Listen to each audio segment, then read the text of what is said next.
या चैत्र नवरात्रे में, शारदीय नवरात्रे में, आषाढ़ी नवरात्रे में, आदिक पौष नवरात्रे में हम शंकर की, हम जगतजननी जगदम्बा की जब स्थापना करते हैं, या हम नूतन घर का प्रवेश करते हैं, या गणेश जी की स्थापना करते हैं, या कोई दुकान को प्रवेश करते हैं, या कोई शुभ कार्य करने के लिए अग्रण्य होते हैं, तो हम कलश की स्थापना क्यों करते हैं? आज शिव महापुराण में शुरुआत में अपन शिव और पार्वती की यही संवाद को लेकर चलते।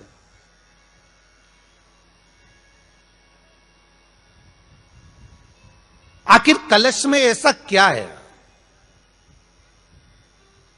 कलश के अंदर आखिर ऐसा क्या विराजमान है कि 33 कोटि देवता उस कलश के अंदर आकर बैठ जाते हैं? महाराज,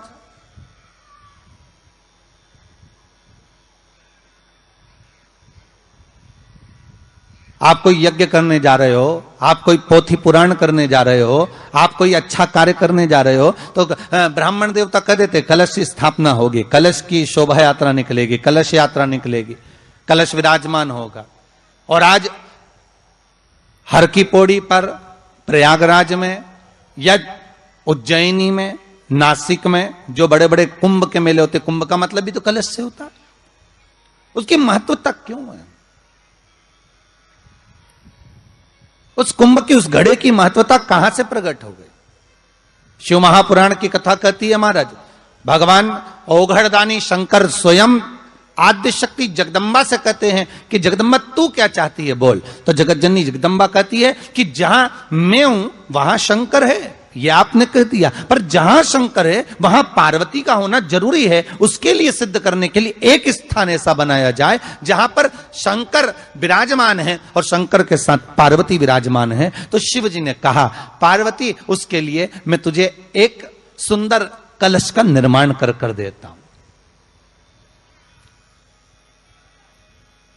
दुनिया का रचनाकार, दुनिया की रचना करने वाले महाराज, संपूर्ण ब्रह्मांड की रचना करने वाले, जिनको भगवान शिव ने स्वयं ब्रह्मदेव से कहा है कि ब्रह्मा जी तुम सृष्टि खंड को आगे बढ़ाइए, सृष्टि की रचना करिए। और आज ही के दिन, यही चैत्रीय प्रतिपदा के दिन, यही इसको कहते हैं नया संवत्सर, नया वर्ष।